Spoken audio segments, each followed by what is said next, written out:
ils repartent chez eux. C'était pendant une semaine là-bas. Ils vont là-bas, ils ramènent 7 autres jeunes. Et ça a été jusqu'à 20 jeunes qui sont venus. À la fin, mais complètement changés. À la fin, les parents disaient, mais c'est incroyable, qu'est-ce qu'ils ont, nos jeunes? Ils ne mentent plus, ils ne font plus rien de mal, ils ne sortent plus. Mais qu'est-ce que vous faites? Vous êtes malade. Mais où vous êtes allés? Qu'est-ce qui se passe? Ils devenaient bizarres pour eux, alors qu'ils devenaient normaux. Mais c'est incroyable. Alors les parents sont arrivés. Ils sont venus voir quel est cet Hervé. Et ils sont venus bouleversés en larmes, tous. Mais incroyable. Vous dites, mais comment Dieu peut faire ça en un instant comme ça? C'est pas par la force d'Hervé. C'est pour ça, vous êtes souvent en train de regarder un homme, une personne. Mais c'est Christ qui fait tout ça. Et c'est ça qui est important. Mais il peut le faire avec toi, avec chacun d'entre nous. Et il peut manifester sa puissance. Et il veut le faire. Il le désire. S'il a mis son esprit en nous, c'est pour que nous vivions cette puissance. Je crois que on est tellement bizarre. On pense que Jésus, il est quelqu'un de malade, ou il est un intellectuel médiocre, un analphabète impulsif, ou un petit homme faible, dépressif, qui n'a pas pu sauver sa vie. Je veux dire, c'est pas moi qui pense ça, mais pourtant nos comportements veulent dire cela, n'est-ce pas? Notre façon de fonctionner veut dire que Jésus, il est trop petit, quoi. Il n'a jamais pu descendre de la croix. Comment tu peux dire Jésus le ressuscité, si toi tu ne le vis pas, cette résurrection? Vrai ou faux? Je crois qu'il y a une grande transformation qui doit se passer en nous. C'est bien plus que tout au monde. C'est Christ qu'on le laisse faire en nous et il nous transforme et il nous amène à devenir comme lui. Mais il faut le laisser transformer notre esprit, n'est-ce pas? Jésus, il est quelqu'un d'extraordinaire. Il est maître intellectuel. Ses pensées sont créatives, glorieuses. Son sourire est brillant.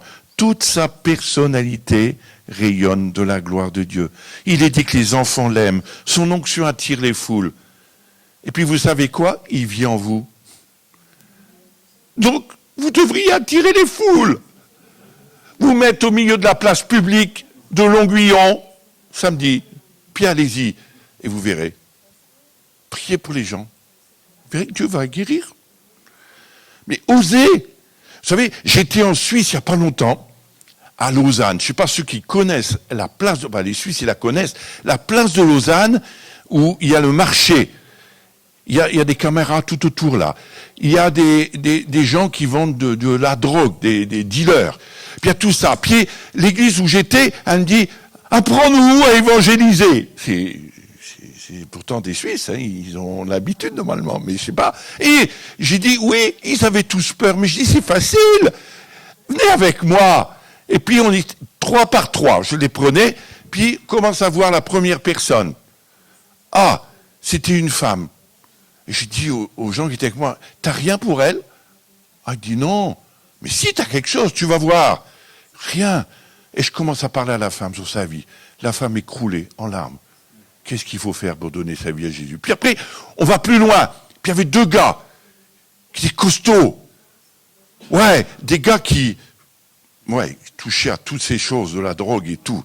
Ils étaient là, et puis des gars qui ont fait la prison déjà. Puis enfin bref, on va vers eux, puis je leur dis, vous avez quelque chose? Non, t'as pas vu comment ils sont? Je dis, justement, Dieu il a quelque chose à leur dire. Et puis je suis allé tout près d'eux, et j'ai commencé à dire la vie du gars. Le gars en larmes, je vous assure, convaincu de péché. Il me dit, restons pas là, il y a des caméras, ils vont nous voir, je vais avoir des problèmes, il dit, au début, quand vous êtes arrivés, je croyais que vous étiez des flics, et vous venez pour m'arrêter encore une fois. Mais on est allé sur le côté, on a prié pour lui. Le gars, il a vécu une délivrance dehors, mais complètement. Tous les esprits méchants qui étaient en lui sont sortis, là, dans la rue. Incroyable. Le gars bouleversé. Vous savez, ce gars-là, il était dentiste. Il a perdu son boulot. Il était dehors, à la rue. Il a perdu sa femme et tout à cause de la drogue. Tout perdu. Et ce gars-là, Dieu a révélé tout ça. Et le gars était bouleversé. Puis après, il est venu. Tu viendras dimanche. Oui, je vais venir. Il est venu dimanche. Écoutez, j'avais même plus besoin de prêcher.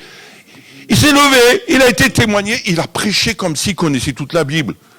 J'ai dit, waouh! Je dis, oh Seigneur, tu l'as délivré, mais en plus tu lui as communiqué ton onction, ton esprit. Et il y en a qui diraient, il faut pas. Et l'église, ils étaient gênés. Mais je dis, laissez. Regardez, j'ai même pas besoin de parler, ça va tout seul. C'est l'Esprit de Dieu qui parle. Ce gars, il avait aucune apparence. Mais l'Esprit de Dieu était déjà en lui. Vous voyez? Alors, j'ai pas attendu, théologie plus 10. Non! Mais tout de suite, il a reçu l'Esprit, il l'a communiqué. Les chrétiens, ils étaient là depuis longtemps dans cette église, hein, je crois en tout cas. Mais ils avaient plus de force, ils étaient épuisés, ils ont fait beaucoup de choses, mais ils ne sont jamais arrivés. C'est terrible, c'est décourageant des fois. C'est là où j'ai dit, mais il faut être renouvelé dans l'esprit. Je dis ça, c'est une des preuves. Vous avez vu, lui, changer d'un coup. Tchou, puis d'un seul coup, un autre homme. Mais incroyable. Et il vient tous les dimanches maintenant là-bas. C'est super, hein. Et il était dans la rue on dit sous les ponts chez nous, mais c'est un peu ça. Il était dans la rue, quoi. Et la police le recherchait. Mais là, il n'est plus le même homme. Et je pense que la police va leur demander de pouvoir faire du travail là-bas. Hein. Ça va être super maintenant. Mais c'est vrai, changer la mentalité. Dieu est ça. Dieu, c'est pas quelque chose juste qui me fait faire des frissons, mais qui change ma vie, qui transforme la personne de Dieu, la personne du Saint-Esprit est en moi et elle vit et elle peut changer beaucoup de choses. Et on peut faire du vélo qui marche à l'envers. C'est-à-dire qu'on peut marcher avec ces pensées de lui. C'est les pensées de Christ qui sont en moi. Donc c'est plus comme le monde. Je ne peux plus me conformer au monde. Je dois me conformer en Christ. Et on en reparlera. Demain, on ira un peu plus loin. Tant pis pour vous. Hein. Mais incroyable. Dieu veut te changer. Dieu veut te transformer. Oui. Wow. Vous savez, la désobéissance a apporté la mort, mais l'obéissance apporte la vie. Je crois qu'il faut marcher avec Dieu pour connaître ses voies. Il faut habiter et le laisser prendre toute la place. C'est pas une religion que je vous parle, moi. C'est vraiment de la vie avec Dieu. Et c'est complètement autre chose. Et ça change tout. Ça change tout. Parce que même le monde politique peut changer. Parce que si je suis rempli de l'esprit, je peux changer là où je suis. Même mon entreprise va fructifier. C'est extraordinaire. Parce que c'est Christ qui vit en moi. Ma pensée, c'est plus la pensée des hommes. Je veux plus fonctionner avec toutes les magouilles du monde. Mais toi, Seigneur, tu as les paroles de la vie. Qu'est-ce que tu me veux pour mon entreprise? Je reviens là au mois de juin d'une église. Le pasteur, il est agriculteur. Le pasteur, il est agriculteur et tous les matins, avant d'aller à son travail, il prie Dieu. Il lit sa parole.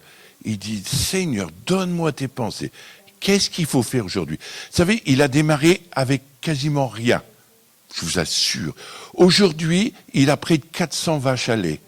Il a plus de, je ne sais plus combien, 100 000 poules pondeuses. Mais il a des engins extraordinaires. Il a maintenant 400 à 500 hectares de céréales. Ces poules sont nourries avec ces céréales. C'est extraordinaire. Il vend des œufs même au truc Pasteur pour les recherches avec les embryons, pour les vaccins et toutes ces choses. Mais des trucs incroyables. Il développe des camions entiers viennent chercher des œufs, des semi-remorques pour les livrer en Angleterre et livrer dans d'autres endroits. Carrefour veut faire alliance avec lui. Mais c'est fou pour pouvoir avoir ces œufs. Et tout ça est construit avec la bénédiction. Alors, cet homme, il était incroyable. Vous savez, il me raconte, il me dit, tu sais, les jeunes qui vont faire les lycées agricoles, normalement pour devenir agriculteur ou ingénieur, voilà, essayer de faire des grandes études. Mais quand ils sortent de là, ils ne peuvent pas s'installer à leur compte si leurs parents n'ont pas de terre ni quoi que ce soit. C'est impossible en France. Il faut, ou alors tu es ouvrier chez quelqu'un. Alors lui, il a dit, ça c'est pas juste. Seigneur, montre-moi ce que je dois faire. Ah ben Dieu lui a dit, c'est facile. Il y en a un là, il a fait les trucs pour apprendre pour les poules et tout ça. Il dit, tu lui payes un truc tu lui donnes 15 000 poules, et puis il te donnera tant de l'œuf. Le gars, il a démarré comme ça. Un autre, il voulait faire l'élevage des vaches, il a appris tout ça pour le lait, mais il ne savait pas. Mais il dit, tu les mets avec les miennes, puis tu me donnes un coup de main pour traire, et puis le bénéfice de tes vaches et du lait, c'est pour toi. Mais incroyable. Il a plein de solutions, des trucs qui paraissent tout simples, mais le royaume de Dieu est en train de s'installer là-bas. Il y a des agriculteurs aujourd'hui qui se suicident parce qu'ils tombent en faillite. Vous savez ce qu'il fait? Dieu lui a montré. Rachète les fermes. Il rachète toutes les fermes de ces gens pour qu'ils puissent s'en sortir et que leurs dettes soient payées. Et Dieu pourvoit. Et aujourd'hui, ça grandit. Alors il a des jaloux, mais c'est Dieu qui le fait grandir comme ça. Et puis les gens, après, ils ont du travail, ils sont heureux, ils peuvent vivre. Ils n'ont plus envie de se suicider, ils ont les moyens. Mais c'est incroyable. Un autre, il lui a construit des poulaillers pour qu'il fasse des poules, pour qu'il s'en sorte. Pareil. J'ai visité tout ça. Je dis, mais c'est incroyable. Mais pourquoi lui y arrive et pas d'autres? Pourquoi d'autres se suicident? Parce que quand Dieu est devenu habité en moi, il a payé, il a tout donné à la croix pour me sauver, me sortir de mes ténèbres, pour me faire rentrer dans la lumière. Pour que je vive la plénitude de cette vie avec lui, dans le quotidien de ma vie. Et tout ça, c'est des choses normales de tout chrétien. Ce qui est anormal, c'est de vivre comme on vit, quoi. Et de voir tant de misère. Alors, on dira, mais il y aura toujours, bien sûr, mais je crois que Dieu peut changer ça. Tu t'imagines, au milieu de l'endroit où tu es, tu peux tout changer. Vous savez, j'étais dans l'ouest de la France. Je m'occupe à développer des églises là-bas. Moi, j'aime beaucoup. Et je m'occupe de ce coin-là. La Vendée, c'est la région où il y a le moins de chômage. 2,5%. Et l'autre jour, il y en a une chrétienne, elle dit, je veux embaucher des gens, je ne trouve plus, il n'y a plus de chômeurs dans notre coin. Alors je dis, je fais appel aux autres, ils ne veulent pas venir. Je dis, mais quand même, il y a du travail, vous êtes payés et tout. Mais pourquoi ça marche là-bas? C'est là où il y a le Puy du Fou, vous connaissez? C'est un truc qui marche, je vais les voir, incroyable. Mais le gars qui a fait ça, il a des valeurs du royaume en lui. Je vous lui demande, Dieu lui montre d'acheter cette terre pour le Puy du Fou, il a acheté, il a eu cette vision qui venait de Dieu, c'est de la folie. Vous allez dire, mais Hervé, il n'est pas évangélique, mais il aime Dieu. Qu'est-ce que tu n'as fait qu'il soit évangélique? Mais c'est sa vie avec Dieu. Alors, bien sûr, il a des choses qui sont à changer dans sa tête. Ouais. Mais quand vous regardez le spectacle qu'il vit et qui se passe là-bas, je vous assure, c'est au-delà de tout ce qu'on peut imaginer. En une journée, j'ai vu 6 spectacles. J'ai dit, c'est fou. Une des personnes m'a fait aller là, elle travaille là-bas, et elle fait la cavalière le soir avec les grandes, voilà, comme on dit, ouais, je ne sais plus comment ça s'appelle, en tout cas des trucs d'équilibristes et de tout, je ne sais pas. Et incroyable de voir comment Dieu peut changer même une ville, un pays, une nation, une région. Mais c'est la même chose pour ici. Pour Longuyon et tout l'est de la France. Et aussi dans tous ces pays du Luxembourg. Moi, j'y crois. Il y a un grand changement qui doit se passer. Aujourd'hui, quand vous regardez, les finances ne vont plus tellement dans le monde. Hein. Mais pourtant, avec Dieu, tout peut être changé d'un seul coup. Et on retrouve tout l'héritage volé. Vous savez, un pays comme la Suisse, on va dire je vais critiquer, mais non, dans le bon sens. Ils ont reçu énormément de Dieu. Ils ont vécu des choses formidables et ils ont laissé de côté et ils ont repris l'esprit religieux. Pardon pour une partie, en tout cas. Tu confirmes, tu es suisse, ça va, ouf. Sinon après je vais me prendre un coup de fusil. Non, mais incroyable. Et une fois, j'étais très en colère. Dieu m'avait demandé de parler. J'ai frappé sur la table. Tous les chrétiens, il y avait tous ces pasteurs. Dieu était très en colère après eux.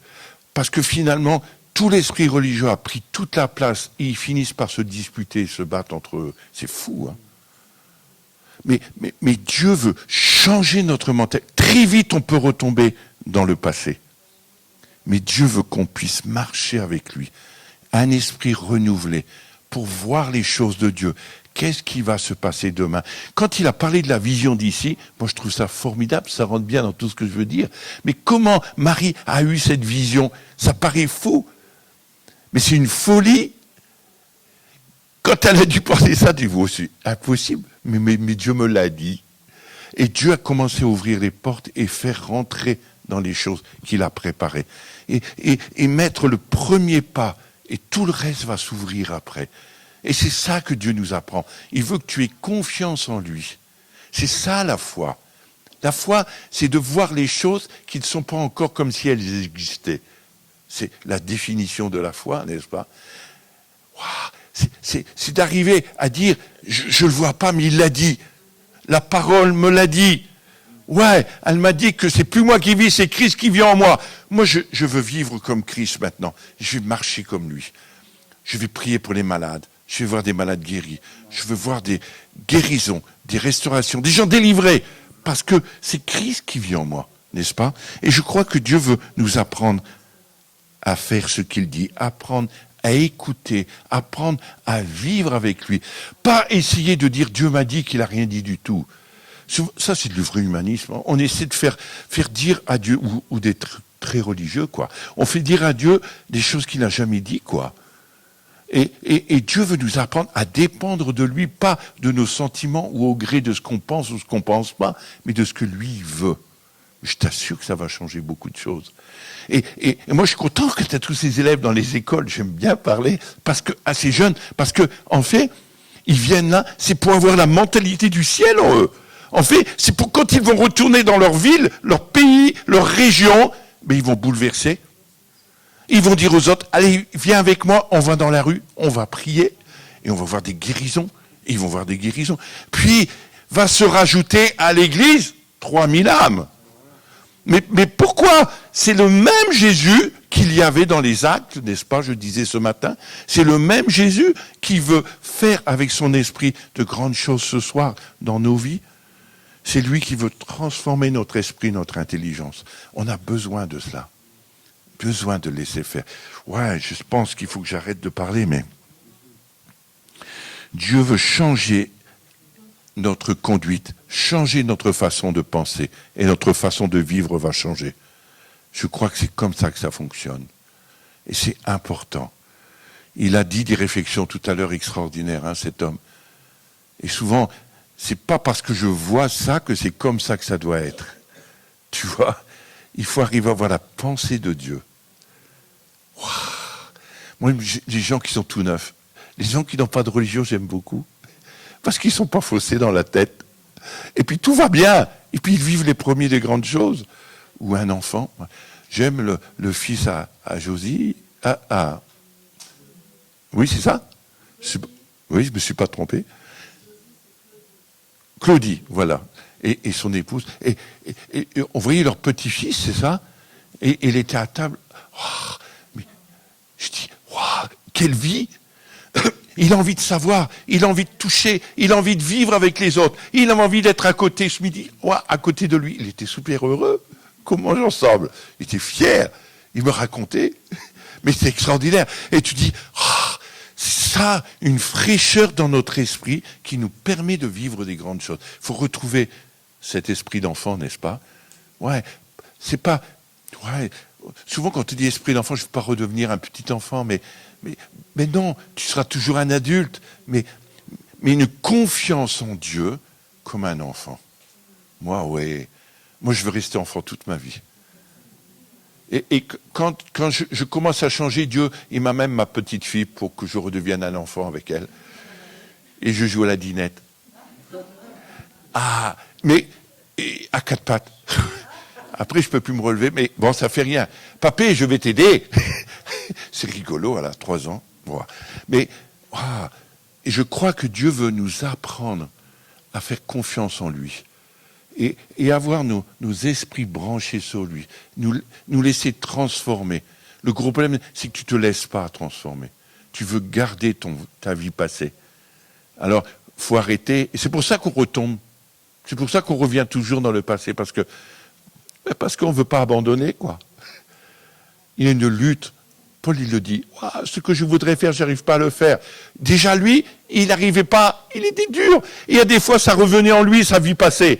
Je lutte, je veux pas. Mais laisse faire l'esprit, Paul. Et je crois que Dieu veut nous apprendre à dépendre totalement de lui, complètement. C'est ça la vie abondante avec Christ, c'est ça, cet abandon, cette relation. C'est aussi simple que ça. Ne soyez pas compliqués.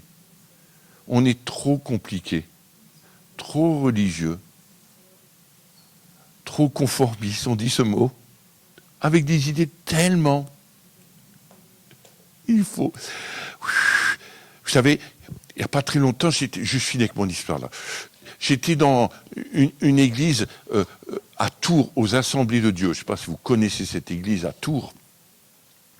Je vais rarement dans les Assemblées de Dieu. Hein. C'est souvent eux. Ils sont sauvés, ils sont dans leur vie. Voilà, il n'y a plus qu'eux. Mais non, je blague. Et en fait, ils sont... Et je suis allé là-bas. Quand je suis allé là-bas, je dis, mais Seigneur, qu'est-ce que je fous là? Quoi, ils ont tellement des habitudes. C'est comme ça. C'est stéréotypé. Tout le monde est pareil. Ils prient pareil, ils pensent pareil, c'est incroyable. Je dis, c'est des clones. Ouh. Mais alors, je dis, voilà. Et je commence à parler. Le pasteur, il avait la trouille quand même au début. Puis petit à petit, l'église commence à être visitée. Des gens viennent, ils se convertissent, ils disent, mais qu'est-ce que t'as fait? Mais je dis, rien, je suis là. Ils me connaissent pas, c'est pas moi qui fais quelque chose. Et puis, le dimanche, écoutez là, c'était très fort. Le dimanche, je pars le matin au culte, il y avait 600 personnes. Balcon en bas, en haut. Il dit, oh là là, l'après-midi, c'est pas possible, il faut refaire une réunion. Il y en a plein qui sont restés dehors. Il dit, faut faire... Alors, je dis, oui, on va refaire une deuxième réunion. On fait une deuxième réunion. Plus de 600 autres personnes. Des gens arrivaient. Il y a une dame qui disait, quand elle attendait la louange, puis elle partait. Je l'appelle, madame, Dieu veut vous dire quelque chose. Je lui dis, elle tombe à genoux, elle pleure, elle se convertit. Ben, incroyable. Et puis, comme ça, alors le pasteur il dit, mais c'est fou. Et puis le dimanche, la dernière réunion, Dieu me dit, arrête Hervé. Maintenant, va t'asseoir. Oh, Dieu me dit ça. Je dis, bon, ben, Seigneur, je vais aller m'asseoir. Je me mets à côté du pasteur, puis j'appelle le gars de la louange. Il y avait une équipe de louange extraordinaire. Mais il me demande d'en appeler qu'un qui jouait la guitare. Puis tu lui dis de venir, il se met là. Puis je vais au pasteur, puis je m'assois, il me dit, qu'est-ce que tu fais? T'as pas vu? La puissance de Dieu, elle est là, faut continuer. Je dis, non, il n'a pas besoin de moi. Je dis, il peut faire tout seul. Je dis, mais moi, je sers à rien. C'est lui qui fait. Ah, il dit, non, tu ne peux pas faire une chose pareille. Tu vas tout me détruire. Mais je dis, non, c'est l'église qui est à Christ. Laisse faire le Seigneur. Écoutez, le gars, il a commencé à jouer. La puissance de Dieu était multipliée. Mais incroyable. Les gens hurlaient. Ils étaient à genoux, ils pleuraient de leurs péchés, ils confessaient leurs péchés. Jamais vu autant de choses. Des chrétiens qui confessaient des péchés qu'ils n'avaient jamais dit. Mais puis il dit, ah, qu'est-ce qui se passe? Comment on va faire? Comment je vais gérer ça? Mais je dis, laisse Jésus, il gère. Mais c'est vrai, Jésus, il avait le contrôle de tout. Mais il dit, fais quelque chose, Hervé. Non! Je dis, c'est fini. Moi, je vais même m'en aller. Je te laisse avec tout ça, quoi. Je dis, t'as des anciens, fais-les travailler, voilà, ensemble. Mais la présence de Dieu, Dieu faisait des guérisons. Alors, après, c'était fini. 2 semaines après, il m'appelle. Il me dit, Hervé, il dit, écoute, il faudrait que tu viennes de nouveau. C'est incroyable tout ce qui se passe. Maintenant, les gens, depuis que t'es venu, ils vont dans la rue. Mais ils parlent de Jésus, et puis ils me ramènent, mais la salle, elle est trop petite. Qu'est-ce que je vais faire? Je dis, c'est une bonne maladie, ça. Je dis, écoute, fais 3 cultes. Dans la journée du dimanche, quoi. Ça va être comme au Mexique. Mais Dieu veut à commencer. Pourquoi? Parce qu'il change nos pensées, nos mentalités. Et c'est pas à cause d'un homme, comprenez ça. C'est à cause qu'on dépend de lui. Et c'est que lui, il prend la place. Et s'il peut prendre la place, tout est possible.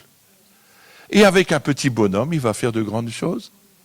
Avec le plus petit, il va confondre les plus forts. Vous comprenez ça? Ça, c'est Dieu. Dieu est incroyable. Et il vit en vous. Et vous pouvez faire les mêmes choses. Alors vous dire, mais tu as un ministère, on m'a dit ça. Mais je dis, oui, c'est vrai, il a donné des ministères et des dons. mais on a le même esprit. Puis Marc 16, c'est pour tout le monde. Tous ceux qui croiraient qu'ils seront baptisés seront sauvés. Voici les guérisons, les miracles, les prodiges, les morts qui ressuscitent et tout. Vous devriez voir des morts ressuscités tous les jours. C'est vrai, quoi. On devrait rentrer dans cette dimension miracle, de prodige. Et une vie abondante va couler de nous. Waouh. Il faut que j'arrête, Hervé. Oui, Seigneur, tout de suite. Ah, vous avez compris ça? Si j'ai compris, vous n'oublierez pas le vélo, en tout cas. Ça, c'est le principal. Juste, vous pourrez dire, il faut que je change dans ma pensée. Hein. J'ai la pensée de Christ en moi. Waouh. Même quand elle va coiffer des gens, waouh, elle va commencer à les bénir. Je lui dis, qu'est-ce que vous m'avez fait? Oh, rien, j'ai juste prié Jésus pour vous, quoi. Ah là là, mais je suis tellement bien quand je ressors de chez vous.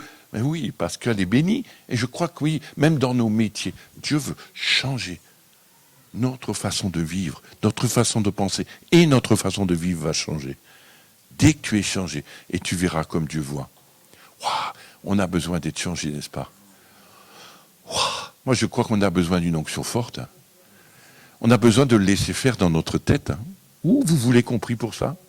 Ça serait bien. Ça vaut plus que toutes les paroles personnelles, je vous assure. Hein. Parce que vous allez en faire plein après de paroles personnelles à tout le monde.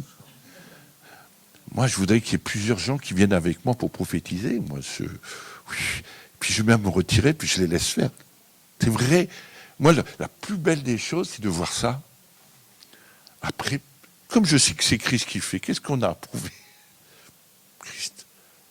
Waouh. Il faut qu'à la fin de la semaine, les jeunes, ils prophétisent. Ouais, c'est possible. Esther, elle va le faire, en tout cas.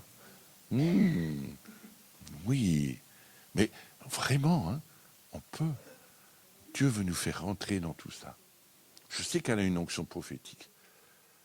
Alors, il faut. Waouh. Merci Seigneur pour ton esprit. Je te prie, Père, pour que tu renouvelles.